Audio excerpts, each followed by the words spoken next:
Ancien site minier de la Compagnie des mines de Dourges, ouvert dès 1933 à Wany, le 99 bis représentait un ensemble minier complet avec sa fosse, le terri le 110 et la jolie cité-jardin de Clerc. Sa fermeture en 1990 amène une revalorisation complète du site avec de nouveaux aménagements. Le 99 bis est désormais un lieu culturel festif et accueillant qui propose des manifestations toujours très éclectiques où le patrimoine du territoire et la musique restent des axes forts de dynamisme. Emilia Lander, responsable du pôle patrimoine du 99 bis, nous raconte avec passion les missions portées par la structure, ancien site minier remarquable. Alors moi c'est Emilia Lander, je suis responsable du pôle patrimoine.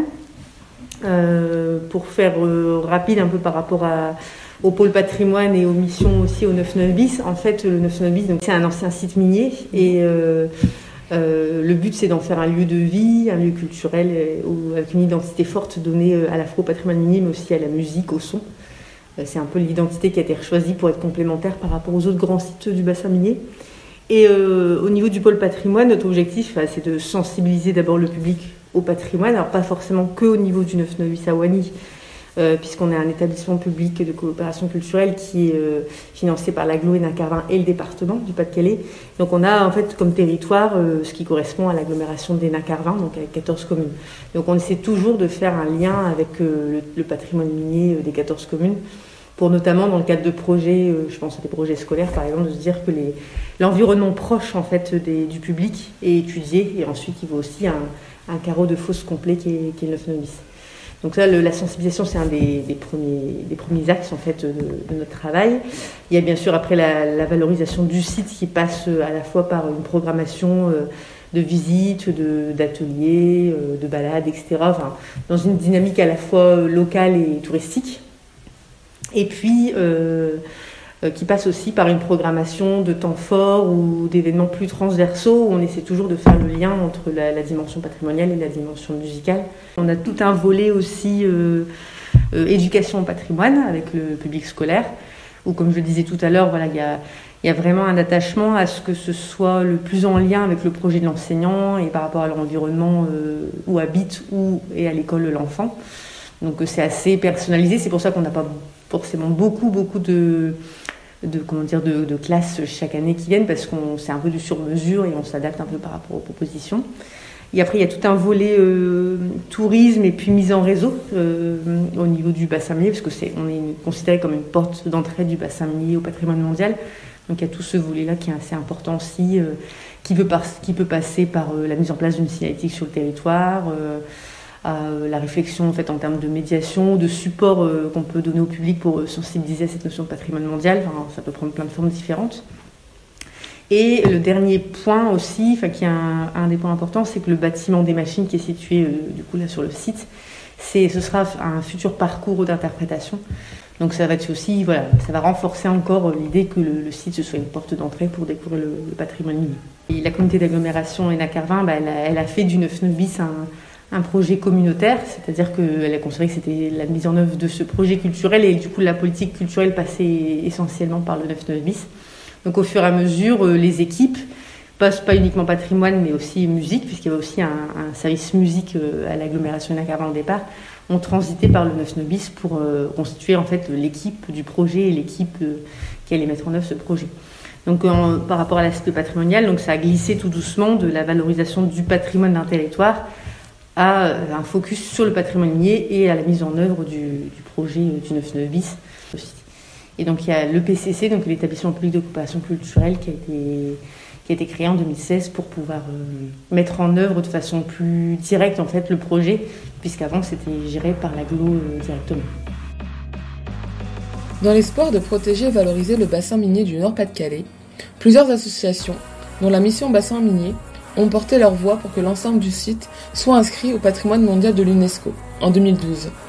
Ce travail a permis de resserrer des liens avec les autres sites miniers, qu'ils soient locaux ou étrangers.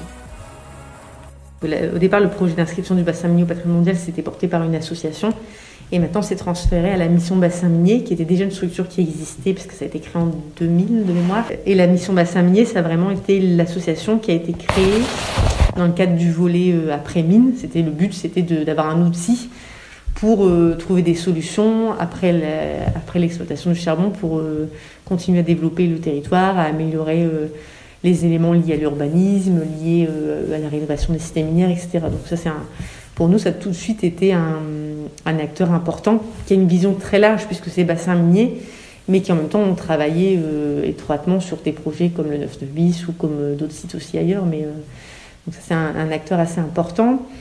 À un moment donné, dans l'histoire du projet, il y a eu aussi un travail avec d'autres sites, mais même à l'échelle européenne, parce qu'on a développé un projet Interreg avec 3 autres sites belges. Il y avait le site du Bois du Casier à Marcinelle, le site du Bois du Luc, et puis le Pass à Frameries. Donc en fait, le but, c'était d'essayer de montrer parce qu'on pense souvent région Nord-Pas-de-Calais, mais de montrer que le bassin minier, il est plus loin, puisqu'il prend ses racines même en Allemagne, il passe par la Belgique. Et donc, d'inventorier le patrimoine qui est sur cette route-là, sur cet itinéraire de culture industrielle, et de l'animer par plusieurs manières différentes, événementielles ou avec des supports de médiation adaptés. Donc, du coup, ça a été à un moment donné un peu alors, on l'a perdu un peu aujourd'hui parce que c'est très chronophage, un projet européen. Mais ça montrait bien que voilà, il y avait une dynamique touristique industrielle en fait. Ça a pas mal changé aussi la façon dont on a appréhendé le projet à ce moment-là. C'était les années 2010, de mémoire, c'était sur 4 ans. Et puis, ce qui change aujourd'hui dans l'horizon, c'est ce lien avec les autres sites de la région, parce que on est dans le bassin minier inscrit au patrimoine mondial, et la mission bassin minier fait en sorte en fait, qu'il y ait une complémentarité et qu'il y a des portes d'entrée sur chaque territoire. Donc pour nous, c'est le 9-9 bis à Wany, il y a le site du 11-19 à Los Angeles, le site de la Cité des électriciens à Bruy-la-Bussière, qui n'est pas un lieu d'extraction, mais qui est aussi un lieu d'interprétation du bassin minier, le centre historique minier de Loarn, et puis Wallers-Saint-Rambert ou Créative Mine du côté de Valenciennes. Donc du coup, ça fait que ça structure davantage aussi le réseau de partenaires en fait, sur cette thématique-là. Le site du 9-9 bis a été marqué par la présence des mineurs qui étaient chargés d'extraire le charbon. Suite à la fermeture de la mine, un nouveau projet a vu le jour. Le site ici, en tout cas l'exploitation du charbon ici à Wany, elle dépend en fait finalement d'une figure un peu emblématique sur la ville de Wany, c'est Madame Declercq, qui est une figure emblématique parce que c'est une femme déjà, mais c'est elle qui a contribué à la découverte du charbon à Wany en 1842, qui a créé la compagnie des mines de Dourges, dont fait partie le 9-9 bis. Par contre, le 9-9 bis c'est un site qui a été créé bien plus tard en fait, puisque la compagnie elle est créée en 1852. Et le site ici, il a été construit dans les années 30 en fait, dans un contexte après Première Guerre mondiale en fait, donc un contexte un peu de redressement économique où il fallait réactiver l'économie autour du charbon. Le 9, ça correspond au puits numéro 9, puits 9 bis, au puits numéro 9 bis. Il y a 2 puits pour aller chercher pour aller accéder aux galeries en fait. Parce qu'il y a toujours 2 puits en fonctionnement concomitant. D'accord. Pour permettre l'aération et un puits d'entrée d'air et un puits de sortie d'air. En fait. Donc c'était sécuritaire, donc il y avait forcément 2 puits sur un site. Donc c'est un des derniers sites finalement de la compagnie mine de Dourges, parce que c'est le site du 9-9 bis, donc les numéros ils sont aussi importants par rapport à la progression de l'exploitation du charbon sur le territoire. Et donc il a été en activité de 1933, en fait la première exploitation de 1933 jusqu'à 90. Et ce qui est intéressant aussi, puisque souvent on dit la ville de Wany, c'est la ville où on a découvert pour la première fois du charbon dans le département du Pas-de-Calais, en sachant que le Nord c'est bien plus tôt. Et c'est aussi en 1990 où on ferme la boucle finalement, parce que c'est la fin. On ferme le site et c'est la fin de l'exploitation complète de l'exploitation du charbon dans le bassin minier du Pas-de-Calais. Voilà, donc 1990 en fait. Donc c'était comment dire prévu. Enfin, les charbonnages de France a vraiment organisé cette fin d'activité. Enfin, dès les années 70, on savait que finalement ça allait pas être pérenne et qu'au fur et à mesure il fallait organiser et programmer la fin de l'exploitation. Mais malgré tout, 1990 ça a été un peu un marqueur au niveau du temps, parce que même si c'était prévu pour les habitants, pour les gens qui travaillent ici, c'était quelque chose de très fort de se dire d'arrêter l'exploitation du charbon. Donc, alors, ce qui est intéressant, il y a eu aussi l'action de l'association d'anciens mineurs qui s'appelle la Kustoseki, qui très vite s'est mobilisée en fait pour protéger le site, parce que forcément un site qui devient un lieu où il n'y a plus d'activité, ça peut vite devenir une friche. Et le site n'était pas forcément voué à être conservé et à être valorisé. Donc c'est vraiment leur action qui a contribué aussi à ce que ce soit classé au monument historique en 92. Et en 94, il y avait deux sections, deux phases en fait pour le classement monument historique et inventaire supplémentaire. Et c'est eux qui, pendant de nombreuses années, finalement, ont veillé à ce que, quand ils ont refait le clos et couvert des bâtiments, ils ont protégé les machines. Enfin, ils ont vraiment été les premiers acteurs en fait de sauvegarde du site, même s'il y avait déjà l'agglomération Hénin-Carvin, mais c'est vrai qu'ils étaient très présents et ils ont vraiment œuvré pour beaucoup de choses. Et ensuite, le projet, il est né en fait du constat que ce site qui avait été acquis pour l'euro symbolique par la communauté d'agglomération Hénin-Carvin en 2002. La question, c'est qu'est-ce qu'on va en faire. Il y a déjà un centre historique minier qui est à Loarn et qui est déjà très, très voué à la mine, donc il fallait trouver quelque chose de complémentaire. Donc il y a eu des groupes de travail qui se sont mis en place pour réfléchir à quelle thématique, qu'est-ce qu'on a envie de mettre en œuvre sur le site, qu'est-ce qu'on a envie d'en faire. Donc ce qui s'est dégagé d'abord, c'est une première idée générale, c'était l'idée de vivre, créer, travailler dans un parc. Ça a été un petit peu la commande qui a été faite aux différents cabinets d'architectes et aux groupes d'architectes qui ont candidaté. Et ensuite, par une série forcément d'étapes, de découverte des propositions des cabinets d'architectes, c'était le projet Hérault et Arnaud qui a été retenu, puisqu'ils avaient une proposition qui, à la fois, prenait en compte cette valeur patrimoniale, mais en même temps leur donnait à partir bien sûr de ce que les acteurs du territoire disaient, donner un plus par rapport à cette identité sonore et musicale. Donc ils proposaient notamment la construction du Métaphone, qui est la salle de concert qu'on connaît aujourd'hui. Dans la vie des mineurs, la musique prenait une place très importante. C'est dans cette optique que le site du 9-9 bis a voulu axer son identité autour de cet héritage sonore. Et pourquoi la musique ? C'est parce qu'il y a tout un bagage culturel sur le territoire. Enfin, la musique, même s'il y avait d'autres activités aussi, mais elle était très présente pour les loisirs en fait des mineurs, et les compagnies des mines poussaient aussi à ça, parce que il faut savoir que dans un contexte de développement industriel où c'est un contexte privé, les compagnies des mines étaient privées. Il y avait beaucoup de concurrence entre ces compagnies. Il y avait des fois des mineurs qui pouvaient passer d'une compagnie à une autre par rapport aux avantages qu'on leur donnait. Et donc c'est vrai que le fait d'améliorer l'environnement culturel, l'environnement social autour des mineurs, ça permettait de retenir plus facilement la population de mineurs sur place. Et puis ça contribuait un petit peu à l'image aussi de la compagnie, parce qu'on voyait après du coup des processions ou des interventions des compagnies dans l'espace urbain, à proximité des sites. Donc c'est vrai que ça contribuait aussi à l'image et à la promotion des compagnies. Donc les harmonies sont très présentes sur le territoire et encore aujourd'hui. Pour donner un exemple, on a 14 communes. Il y a une harmonie par commune, donc ça fait, mis à part la petite commune de Bois-Bernard qui est un village en fait. Et des fois même, ce qui est intéressant, c'est qu'il y avait des harmonies, c'est encore le cas aujourd'hui à Courrières, où il y avait l'harmonie de la ville et donc l'harmonie municipale. Et puis du coup, cette idée de son et mis à part le côté harmonie, les cuivres en fait qui sont présents sur le territoire, il y avait l'idée aussi que le site du 9-9 bis, c'était un site qui vivait, où il y avait beaucoup de population, beaucoup de travail, beaucoup de bruit dans le cas de l'activité. Et le fait qu'il s'arrête en 90, ça devenait un site très calme, en fait, où il n'y avait plus cette dimension sonore. Et donc le fait de retravailler aussi cette dimension son, ça permettait de lui redonner une seconde vie. À Wany, le site minier a vu de nombreuses populations étrangères venir s'engager dans l'espoir d'une vie meilleure grâce au charbon. On avait évalué à 2000-2200 en fait, travailleurs, en sachant que la proportion était beaucoup plus importante de gens qui travaillaient au fond qu'au jour. En fait, pour donner un ordre d'idée, ça je ferais vérifier les chiffres précisément, mais si on considère 2200 travailleurs, il y en avait 2000 au fond quasiment et 200 au jour. C'est vrai qu'on voit bien l'image du mineur de fond qui va chercher le charbon. On met souvent un peu plus de côté les gens qui travaillaient au jour, qui étaient moins nombreux certes, mais qui avaient toute leur importance parce que sans leur présence, ça ne pouvait pas fonctionner non plus. Il y avait bien sûr des mineurs vraiment d'origine locale, mais finalement au fur et à mesure ça s'est vraiment mélangé parce qu'il y a eu des mineurs polonais.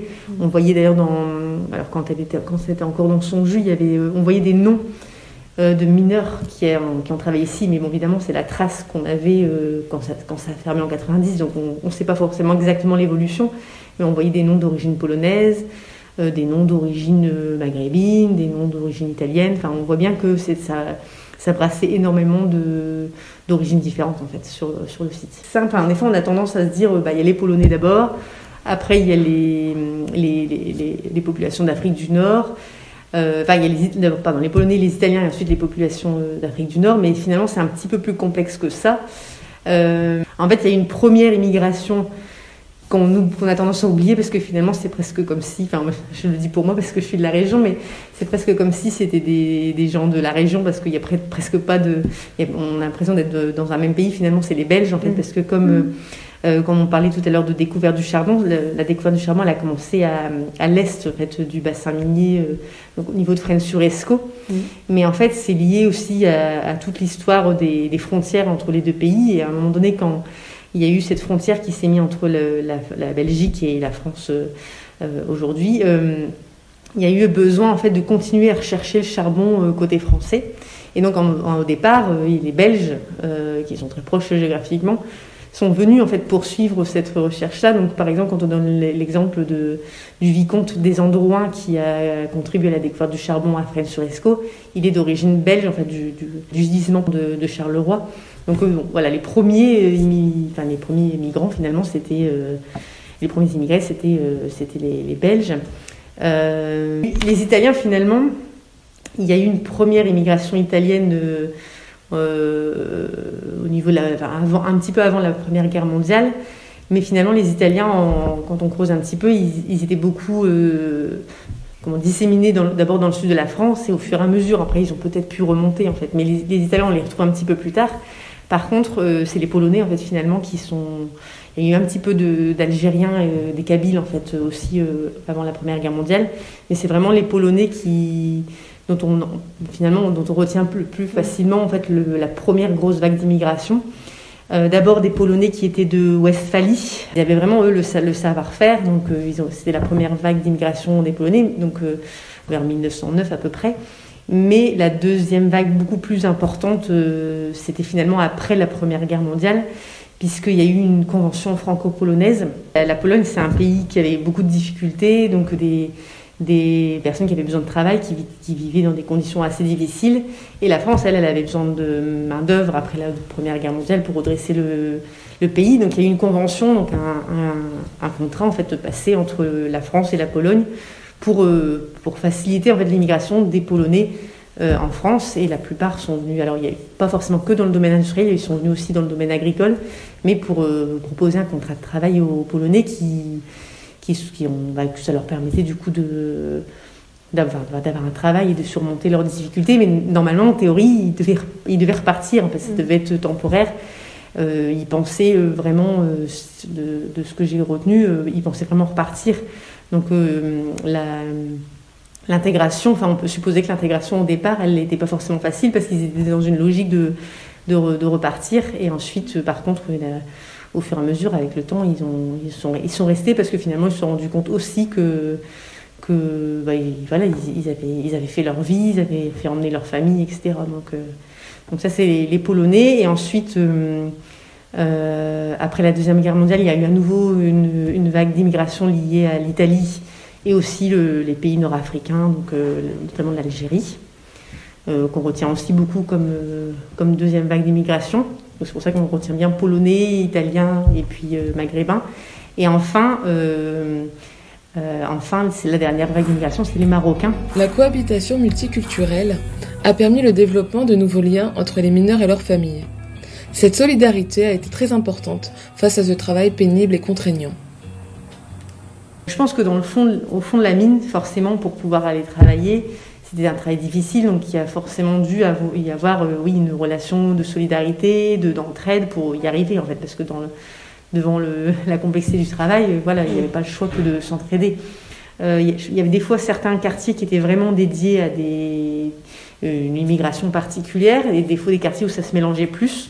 Mais finalement, quand on interroge les personnes, on se rend quand même compte qu'il y avait des cultures différentes et que ça ne se mêlait pas forcément, sans forcément avoir de rejet vis-à-vis d'une immigration. Mais c'est sûr que ils étaient un peu chacun dans leur monde, dans leur culture différente. Et c'est peut-être un peu différent aussi d'une culture à l'autre.